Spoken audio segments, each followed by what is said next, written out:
जय भारत। सवाल है, आप जो अनुमान लगाते हो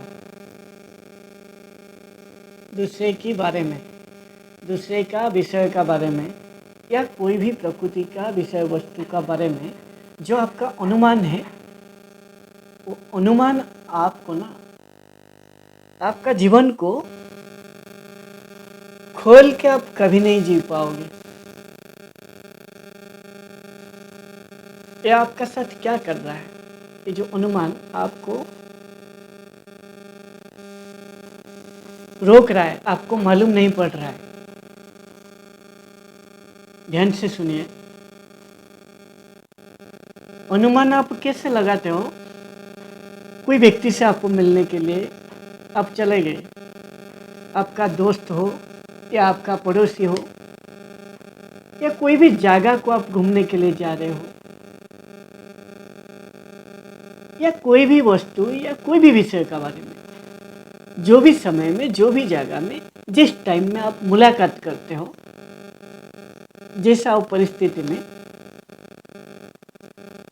आपका पहले से जो खोपड़ी में बैठा के रखा है ना, जो भी आप रखा है, उसी को आप आधार बना देते हो उस विषय वस्तु का बारे में। फिर आप जब उसका पास में चले जाते हो ना,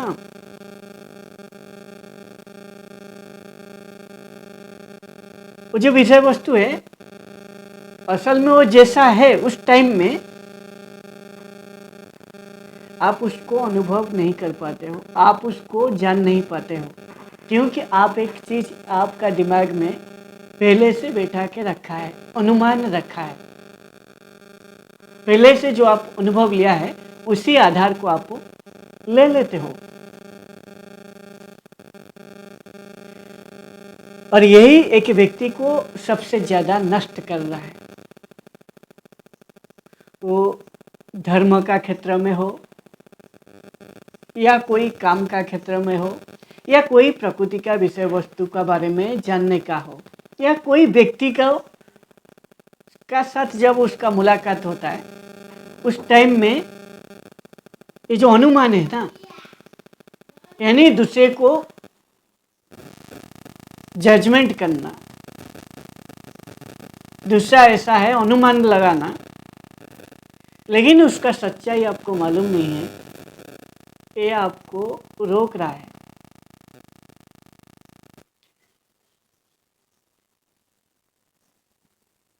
आप एक पहाड़ को और एक बात,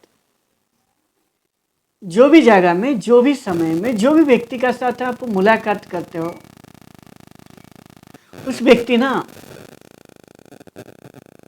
पहले से आप उसको जानते होंगे, इसलिए आप अनुमान लगाते हो। और जो व्यक्ति को आप नहीं जानते हो, आप क्या होता है ना, आपका भीतर में आप एक सोच बना के रखे हो दूसरे का बारे में। कोई भी नया व्यक्ति मिले, उसको आपका सोच का हिसाब से आप उसको देख रहे हो, आपका नज़रिया का हिसाब से आप देख रहे हो, और यहीं पे आप मात खा जा रहे हो। आप खोल के उस टाइम में आपको उस जगह में आप रख नहीं पाओगे। और ये जो प्रकृति है, प्रकृति का हर चीज़ ना खोल के पूरा प्रकृति का साथ वो बिताने के लिए प्रकृति से वो उत्पन्न होता है। प्रकृति से पेड़ पौधा, पशु पक्षी, ये सभी उनका जीवन को खोल के जीते हैं। वो ज़्यादा जजमेंट या अनुमान नहीं लगाते हैं। वो ऐसा करेगा, वो वैसा करेगा, वो जगह में जो सुना है उसी के आधार पर वो जगह होगा, जो विषय का बारे में मैं सुना है पहले से वो विषय ऐसा होगा। ये जो अनुमान आप लगाते हो ना, एक व्यक्ति के साथ भी आप यही अनुमान लगाते हो। कई साल पहले से एक आदमी से आप मिला होगा, बहुत पहले अतीत में, 10, 15 या 20 साल पहले, फिर जब उस आदमी का साथ आपका मुलाकात हो जाता है, पहले जो आप अनुभव लिया होगा अतीत में, उसी आधार पर आप उसको जज करते हो। आप उसी आधार पर तकरीबन 70 या 80% जज करने लगते हो दूसरे को। हर चीज़ का साथ आपका यही हालत हो रहा है। आपको खोल के जी नहीं पाते हो, और यही आपको रोक रहा है आपका जीवन को। कुछ आप कर नहीं पाओगे यदि आप ऐसा सोच वाला आदमी हो। देखिए, आपको करना क्या है, आपको साक्षी हो जाना है। जो भी समय में, जो भी जगह में, जो भी काम के लिए, जो भी परिस्थिति में आप मुलाकात करते हो, जो भी वस्तु, जो भी विषय, जो भी व्यक्ति, कोई भी चीज़ का साथ, आपको उसका साथ साक्षी होना है।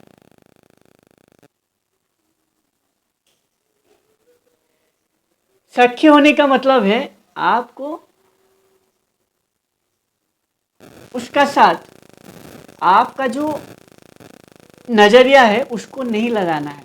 आपको उसका साथ है बस खड़ा हो जाना, उसको देखना, और अंदर से कुछ उसका बारे में सोचना नहीं है, आपको निहारते रहना है। जैसे प्रकृति का एक पेड़ का साथ, एक पेड़ या एक पशु का साथ में, और एक पशु जब खड़ा हो जाता है,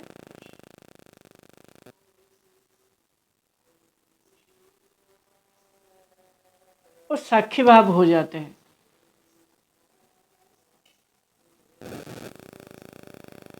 आपको भी साक्षी भाव होना है।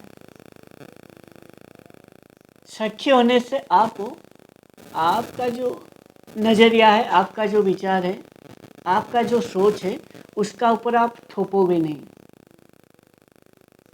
साक्षी होने का एक गहरा मतलब है, आप आपका नज़रिया आपका पास रखो, आपका विचार आपका पास रखो, आप उसका साथ मिलो, वो भी आपका साथ मिले, एक दूसरे का साथ साक्षी हो जाओ, एक दूसरे को समझो। जब आप एक दूसरे को समझोगे, इसका मतलब आप साक्षी हो, एक दूसरे का साथ आप समय बिता रहे हो। और जो भी जगह में आप जा रहे हो, जो भी विषय वस्तु को जानने के लिए, जब तक आप उस जगह का साथ में आप टाइम नहीं बिताओगे, आप कैसे जानोगे वो जगह कैसा है। एक व्यक्ति का साथ जो आप अतीत में मुलाकात किया था, जो आप अनुभव लिया था वो व्यक्ति से, यदि आप 20 साल का बाद वही अनुभव लेके उसका साथ आप जाओगे उसका सामने, तो आप उस व्यक्ति को जान नहीं पाओगे, क्योंकि आप साक्षी नहीं हो रहे हो। आपका विचार और आपका अनुमान और आपका जो अनुभव है उसका ऊपर थोप रहे हो। असल में वो व्यक्ति बदल चुका है। आप जो 20 साल पहले जैसे आप मिले थे उसका साथ, हो सकता है वो व्यक्ति बदल चुका है। हो सकता है वो व्यक्ति आप जो 20 साल पहले जिस परिस्थिति या जिस समय जिस काम का हिसाब से आप मुलाकात किया था, जैसा आप अनुभव लिया था, उसको संपूर्ण वो व्यक्ति पूरा चेंज कर चुका है, और एक नया वर्सन यानी उसका नया अवतार आपका आगे वो खुद लेके आया है। लेकिन आपका विचार, आपका अनुमान और आपका नज़रिया जो आप अतीत में लिया होगा अनुभव, उसी का आधार पर आप उसको जजमेंट कर रहे हो। और यहीं पे व्यक्ति सबसे ज़्यादा गलती कर रहा है। ऐसा आपको नहीं करना है। आपको पूरा साक्षी हो जाना और उसको समझना गहराई से। फिर आप उसको गहराई से जब समझोगे, आप उसका परिस्थिति, उसका समय, उसका काम को बारीकी से समझ पाओगे। यानी वो कौन सा सिचुएशन में कैसे वो व्यक्ति रिएक्ट कर रहा है, कैसे वो उसका व्यक्तित्व को आपका सामने रख रहा है, उसको जान पाओगे। और यही हर चीज़ को जानने का बेस्ट तरीका है। आपको साक्ष्य होना है और बारीकी से उसको समझना है। आपका जो नज़रिया है, आपका जो विचार है, आप उसका ऊपर थोपना नहीं है। और ये आध्यात्मिक आपको सिखाता नहीं है कोई विचार आपको थोपने के लिए। आपको आध्यात्मिक सिखाता है आप उसका गहराई में जाओ और उसका सत्यता को पूरा जानने के लिए प्रयास करो। जब एक व्यक्ति विषय वस्तु का गहराई से जाके उसका सत्यता को आप जानोगे, फिर आप उसको बारीकी से समझ पाओगे और आपका भीतर से उसके लिए सम्मान आएगा और आप उसको कैसे और बेहतर कर पाओगे, ये प्रकृति में और कैसे वो बेहतर होगा, प्रकृति का हित करेगा, आप उसको करोगे। और ये एक व्यक्ति का भीतर जब प्रेम आ जाता है ना, हृदय में प्रेम, करुणा, दया, क्षमा, अहिंसा, सहिष्णु, दूसरे का प्रति अच्छा व्यवहार करना, सहनशील होना, धैर्य रखना, ये सभी गुण होने से ना आप साक्षी हो जाओगे। आपको बारीकी से समझ पाओगे। और चीज़ को समझने का मतलब है आप उसका सत्यता क्या है। जो भी चीज़ प्रकृति में है, जो भी विषय वस्तु व्यक्ति, सभी का एक रोल है। सभी ये प्रकृति का एक रोल को अदा करते हैं। तो आपको उसका रोल को जब आप समझ जाओगे, उसका यानी उसका सत्यता क्या है, उसका अंदर क्या तथ्य है, उसको जान पाओगे। जब आपको सत्य और तथ्य दोनों मालूम हो जाएगा कोई व्यक्ति विषय वस्तु का बारे में, तो आप उसको गहराई से समझ पाओगे और आपका बेहतर उस टाइम में, आपका जो बेहतर है, जो आपका पास बुद्धि ज्ञान विवेक होगा बेहतर, उसको आप उस टाइम में व्यवहार कर पाओगे। यानी आपका पूरा बेहतर आप उस टाइम में आपको व्यवहार कर पाओगे। और यही एक व्यक्ति का मुख्य काम होता है।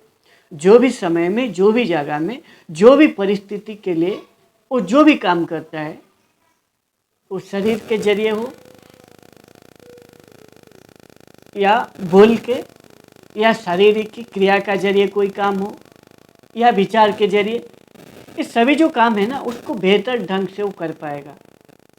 यानी जो भी समय में, जो भी जगह में, जो भी काम के लिए वो उपस्थित होगा, उसको खुद को उस परिस्थिति में 100% वो खुद को उसका सामने प्रस्तुत करके खड़ा कर पाएगा। और जब व्यक्ति साक्ष्य भाव में जीता है, कोई खोपड़ी नहीं लगाता है। और आध्यात्मिक आपको सिखाता है समझना। जितना आप समझोगे उतना आप आगे जाओगे। और समझने के लिए आपको ज्ञान की बहुत ही ज़रूरत है।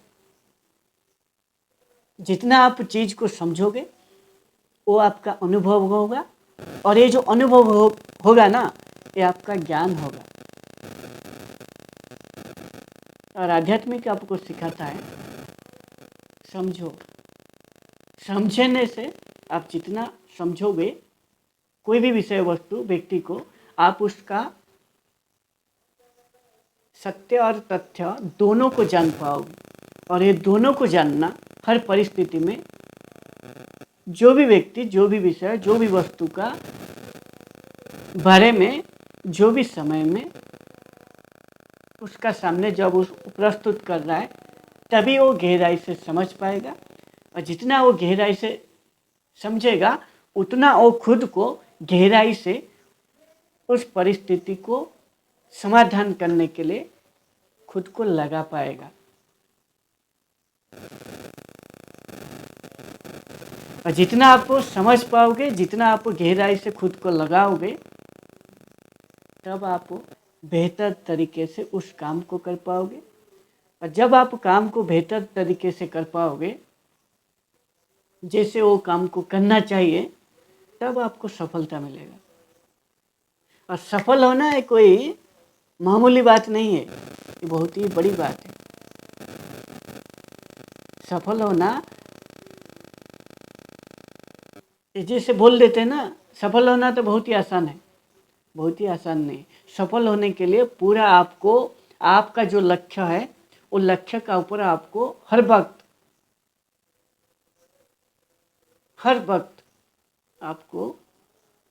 आपको लगा के रखना पड़ेगा। पूरा आपका मन को, आपका विचार को, आपका शारीरिक क्रिया को, सबको, आपका समय, पूरा शरीर को, सभी लगाना पड़ेगा। आपका जो ज्ञान है, जो बुद्धि है, जो विवेक है, जो आपका अनुभव है, और शरीर को भी मजबूत रखना पड़ेगा। क्योंकि शरीर रहेगा तभी आप इस शरीर को व्यवहार कर पाओगे। और ये शरीर आपको इसीलिए मिला है। आप इस शरीर को व्यवहार करके आप एक ऐसा काम चुनो जो काम आपको जीवन से मुक्त कर दे। आप, ये जो आध्यात्मिक कहता है, आप खुद को मुक्ति की तरफ लेना, यानी मुख्य की तरफ लेना। मुख्य जो कहते मुक्ति होता है, मुक्ति की तरफ लेना। और मुक्ति का मतलब है आप आनंद में रहना, और आप जो आनंद है वो आपका भीतर ही आप ढूंढोगे। और जो आप कर रहे हो, जो भी समय में, जो भी जगह में, जो भी काम, उससे आपको आनंद मिलना चाहिए। यदि उससे आपको आनंद मिल जाए, आप भीतर से और बाहर से, दोनों जगह से हमेशा आनंद रहोगे। और यही आनंद जो है ना, एक जीव का मुख्य है। क्योंकि जो जीव है वो आनंद स्वरूप है, और ये जो आत्मा है ये आनंद का स्वरूप है। इसीलिए जीव को बोला जाता है आनंद का स्वरूप है। क्योंकि आत्मा जो है ना, वो हमेशा वो आनंद स्वरूप में रहता है, वो आनंद में रहता है।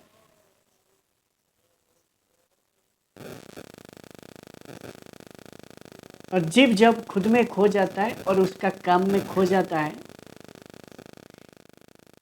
प्रकृति का विषय वस्तु, यानी प्रकृति का कोई भी चीज़ से, प्रकृति में हम भी आ जाते हैं, आदमी भी आते हैं, सभी आ जाते हैं। इसीलिए प्रकृति से वो ज़्यादा लगाव नहीं रखता है, उसका लगाव खुद का साथ रहता है। और उसका जो काम चुना है, और वो ऐसा काम चुना होगा जो काम उसको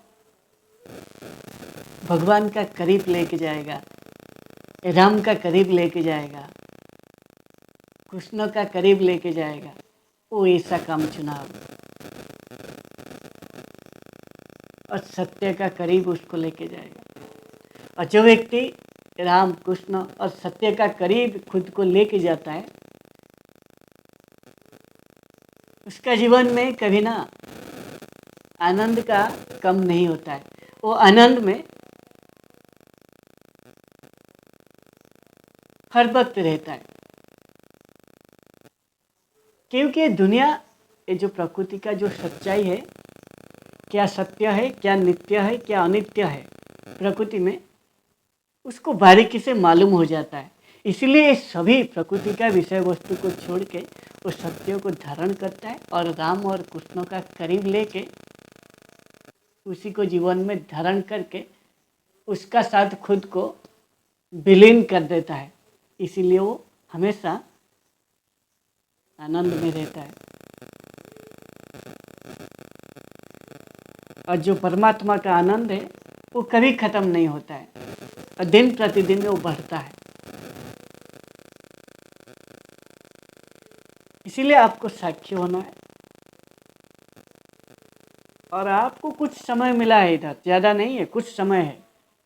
आप जो सोच रहे हो मैं जन्म हो गया, अभी मैं आ गया हूँ धरती पर, ये धरती में अभी राज करूँगा, आप कुछ नहीं कर पाओगे यदि आप ऐसा सोचोगे। आपको कुछ समय इधर दिया गया है। इस समय का भीतर आप एक बेहतर इंसान बनना, जो प्रकृति को समझे, खुद को समझे और एक बेहतर काम चुने। जो बेहतर काम, उसको एक बेहतर इंसान बनाए, जो समाज का मतलब लोगों का हित करना,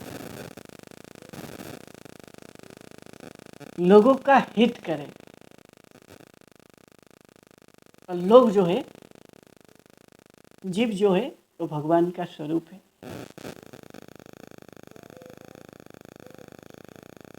इसीलिए वो जो काम चुनता है ना, वो परमात्मा के करीब लेके जाता है। और जो काम वो चुना होगा कृष्ण और राम का करीब लेके जाता है, वो काम अल्टीमेटली लोगों का हित के लिए जुड़ा होगा।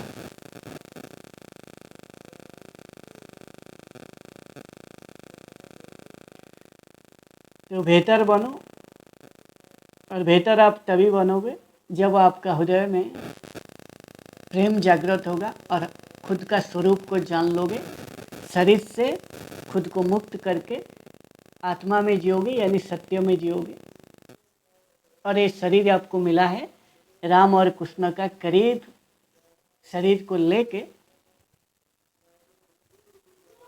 उनसे खुद को विलीन कर देना और उन्हीं में हो जाना, यानी सत्य को धारण करना और सत्य में जीना और सत्य में खो जाना। यही आनंद है जब आप सत्य को धारण करोगे। जी के तो देखिए, कुछ समय जी के देखिए कृष्ण और राम का करीब खुद को लेने के लिए सत्य को धारण करो। जी के देखिए, आपको बड़ी आनंद आएगा। आप जितना भी काम करो, कितना भी घंटा काम करो, आपको मज़ा ही मज़ा आएगा, आनंद ही आनंद आएगा। क्योंकि वो काम आपको कृष्ण और सत्य राम के करीब लेके जाता है, इसलिए आपको आनंद आएगा। और एक व्यक्ति, एक जीव आनंद चाहता है, और सत्य कृष्ण और राम में आनंद ही आनंद है। जय भारत।